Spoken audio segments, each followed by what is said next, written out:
Trump supporters have largely been blamed for the violence against police officers and property, but video footage appears to show a different story. And let's not fight the police and give the system what they want. We are peaceful.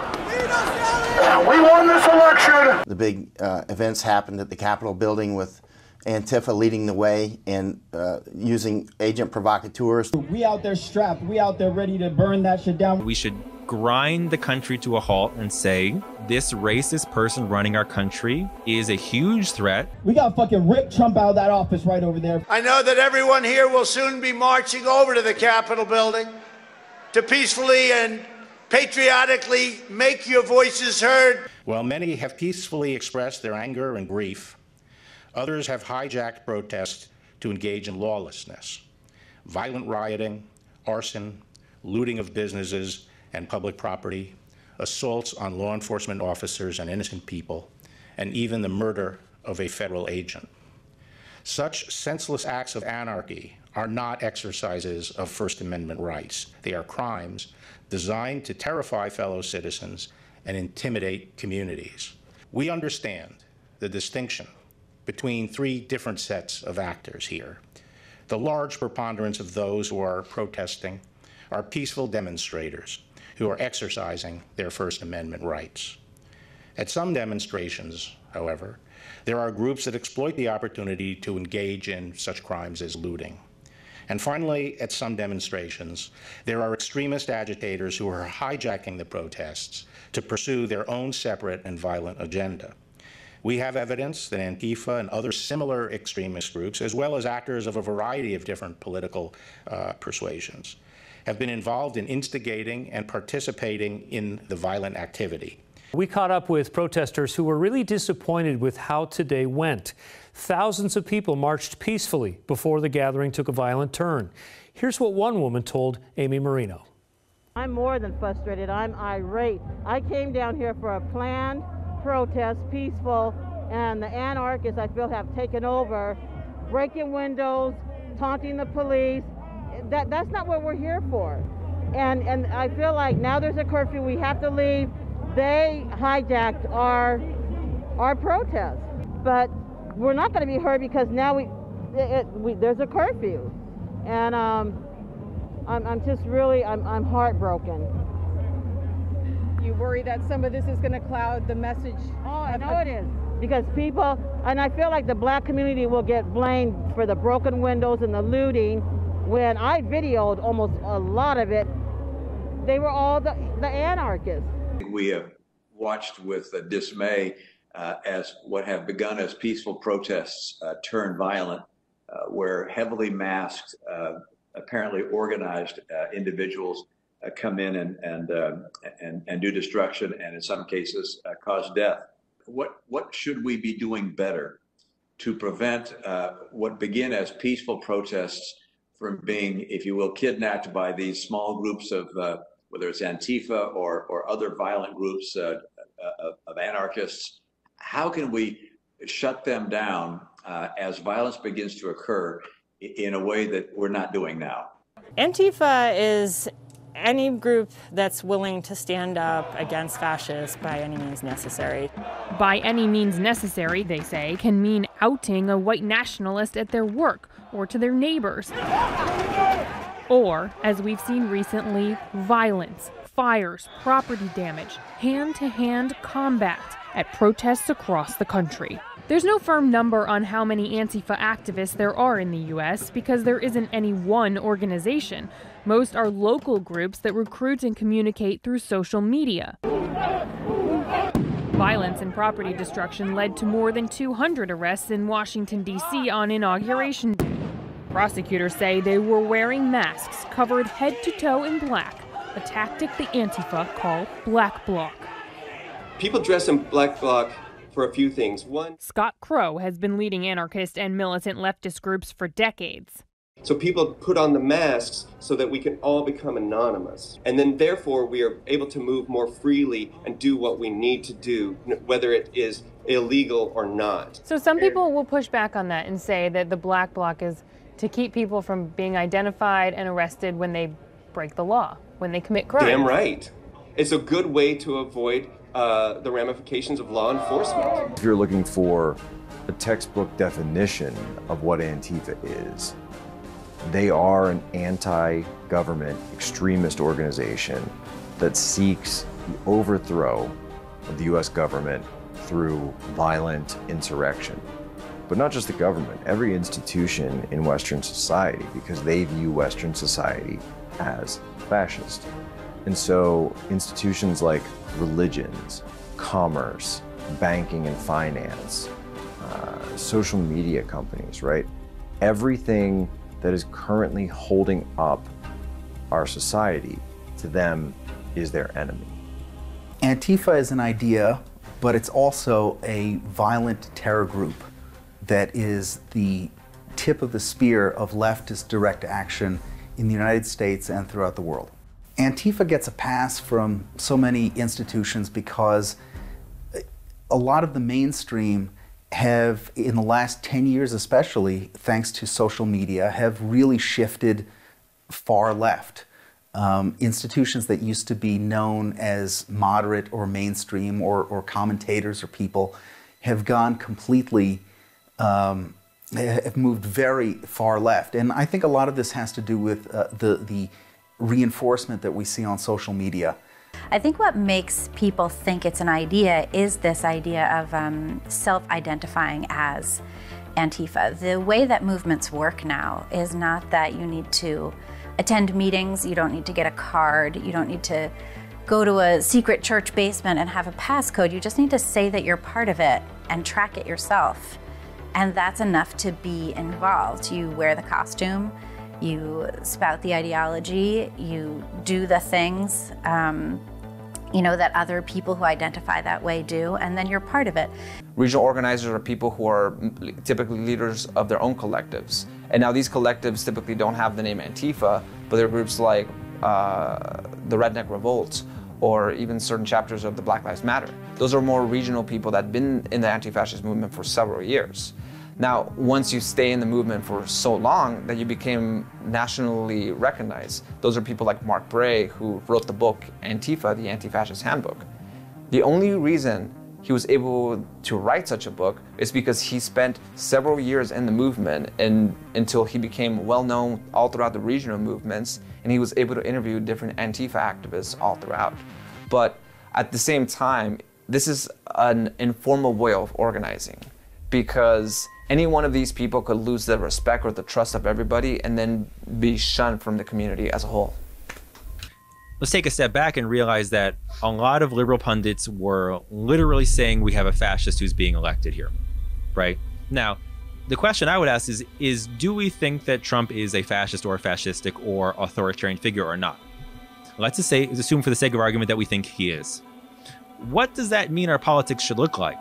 Right? Does it mean that we should go about business as usual, hold signs, make little memes, or does it mean that we should grind the country to a halt and say, this racist person running our country is a huge threat, that people will lose their lives by being deported, by being deprived of health care, by being incarcerated, by being killed by police, and make it so that we will not accept business as usual?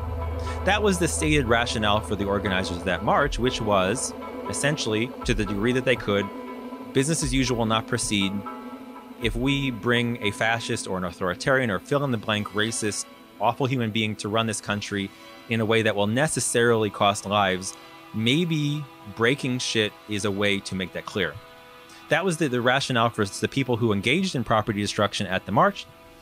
Whether or not people find that to be a convincing rationale all has to do with your assessment of the situation in your politics. But that's where the perspective was coming from, and in that sense, I think is in line with an anti-fascist perspective, which is you assume that when people say that they want to organize some sort of authoritarian racist society, that they mean it.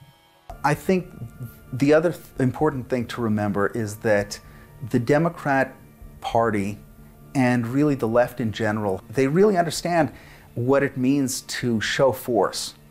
And force means people on the streets, force means people breaking property and doing just sort of a little bit of damage in a city. Sometimes people get crazy and they will murder. But really what these groups want to do is they want to create a level of violence that's sort of just in that sweet spot where causing overreaction is what they want to try to do on the part of police or on the part of the authorities, or let's say, you know, what they consider to be the forces of fascism, you know, being, you know, the Portland Police Department, for example. So they don't want the heat to come down too hard on them, but then they also want to be able to go far enough to demoralize. And that's what they're trying to do. They're trying to create a space and create an atmosphere where their political and ideological opponents are afraid to do anything. They're afraid to express themselves on the street. What they're creating is an environment where their ideology is really the only one that's allowed. And they've successfully been able to create this space in a lot of blue cities. On Wednesday, the big events happened at the Capitol building with Antifa leading the way and using agent provocateurs to basically guide Trump supporters into the Capitol building very successfully. We can see by the videos that we've been looking at and the photos and physically being present. We saw a lot of agent provocateur activity with Antifa using Hong Kong tactics, using wearing the same sorts of masks that they wore in Hong Kong. As you know, I was in Hong Kong for approximately 7 months until they finally kicked me out. So I was in about 100 protests, and 100 of the big protests and many of the small ones.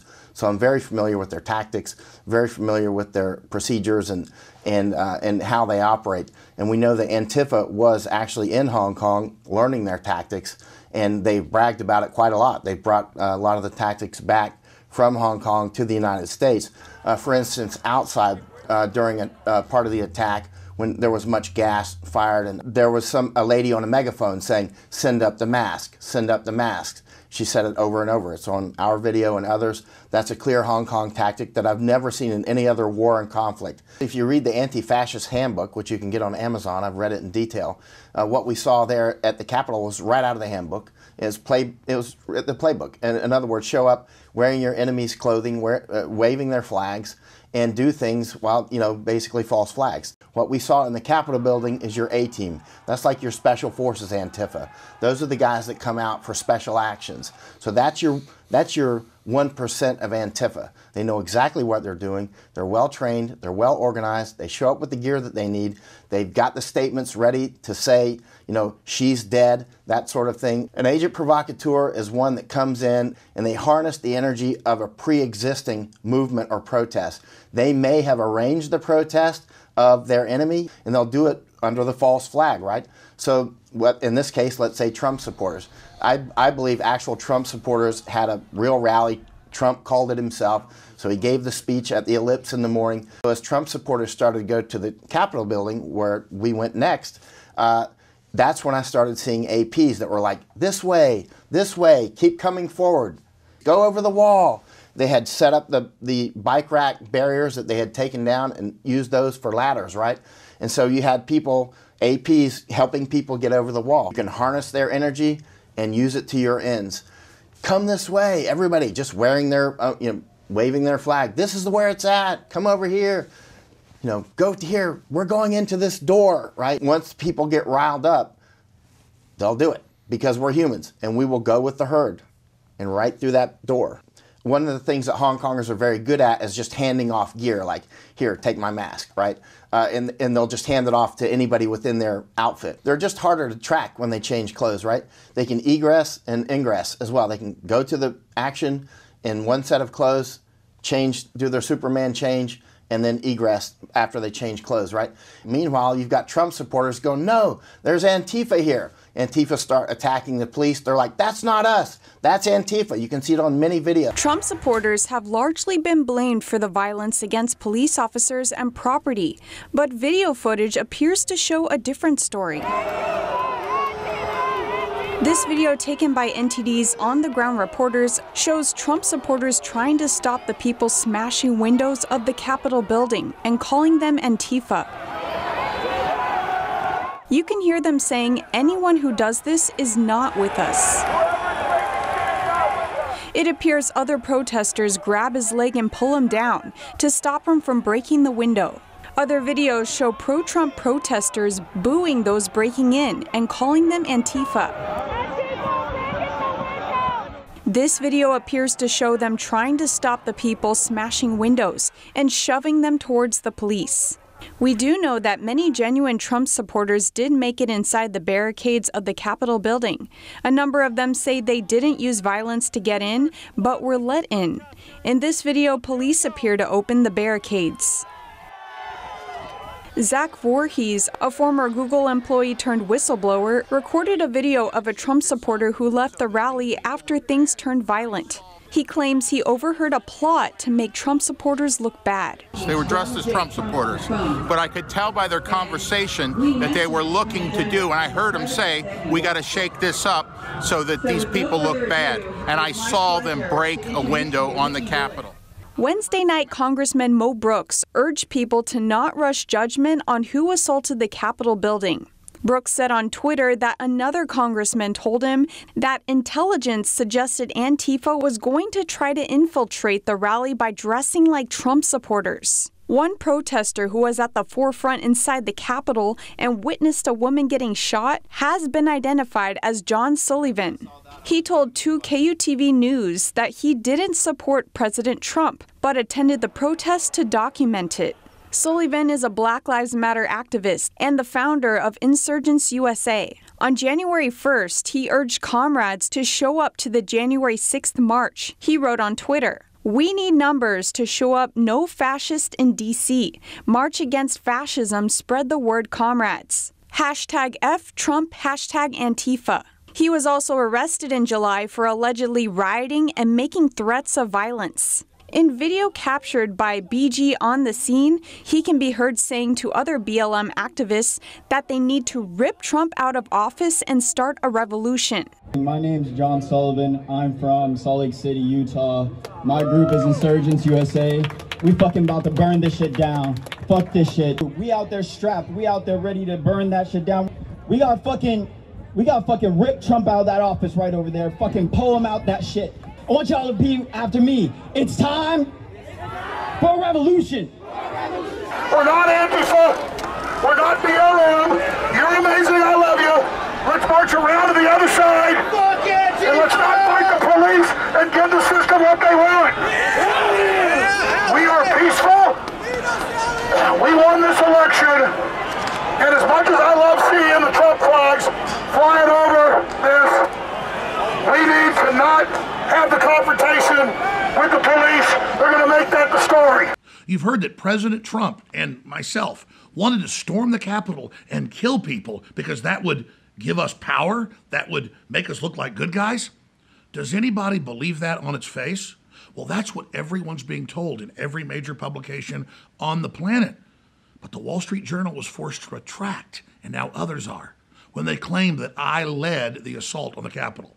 You're about to see the truth of what really happened. And it is criminal, but it wasn't done by myself or President Trump.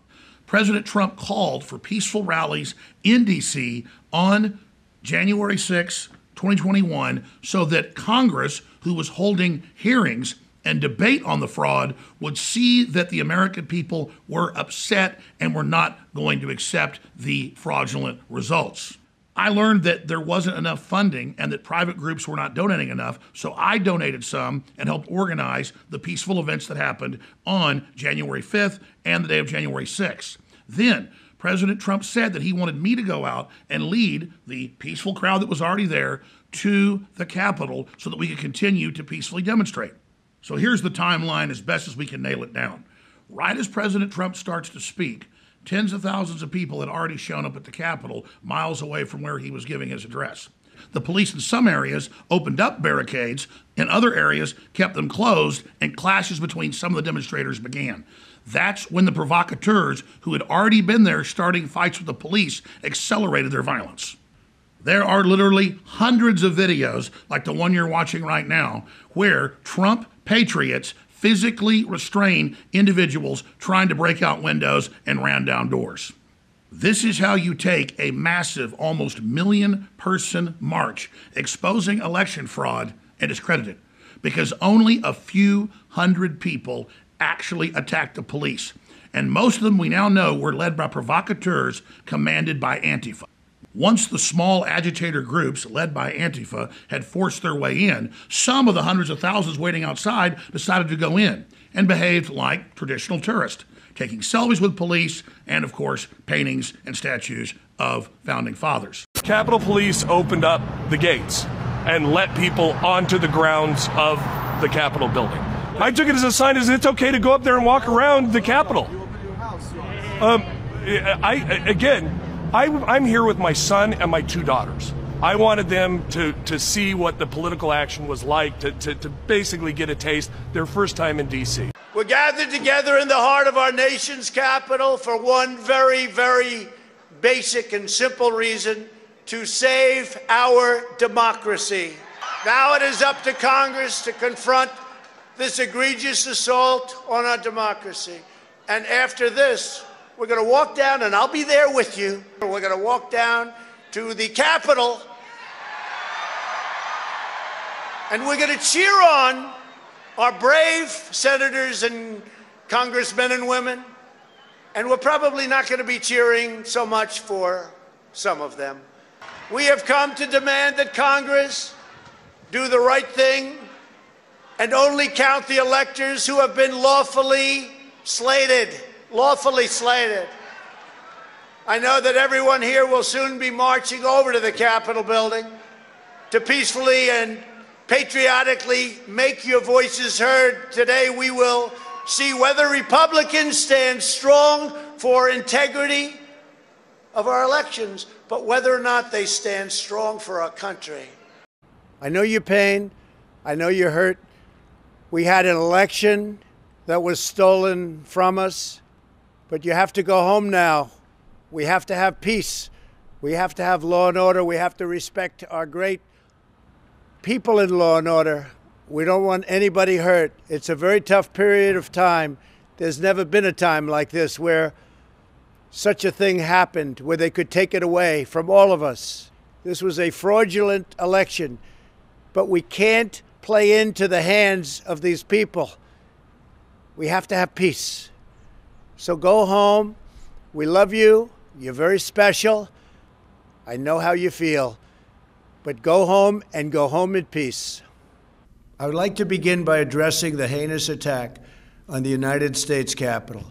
Like all Americans, I am outraged by the violence, lawlessness, and mayhem. I immediately deployed the National Guard and federal law enforcement to secure the building and expel the intruders. America is and must always be a nation of law and order. The demonstrators who infiltrated the Capitol have defiled the seat of American democracy. To those who engaged in the acts of violence and destruction, you do not represent our country. And to those who broke the law, you will pay. My campaign vigorously pursued every legal avenue to contest the election results. My only goal was to ensure the integrity of the vote. In so doing, I was fighting to defend American democracy. I continue to strongly believe that we must reform our election laws to verify the identity and eligibility of all voters and to ensure faith and confidence in all future elections. My focus now turns to ensuring a smooth, orderly, and seamless transition of power. This moment calls for healing and reconciliation. We must revitalize the sacred bonds of love and loyalty that bind us together as one national family. To the citizens of our country, serving as your president has been the honor of my lifetime. And to all of my wonderful supporters, I know you are disappointed, but I also want you to know that our incredible journey is only just beginning.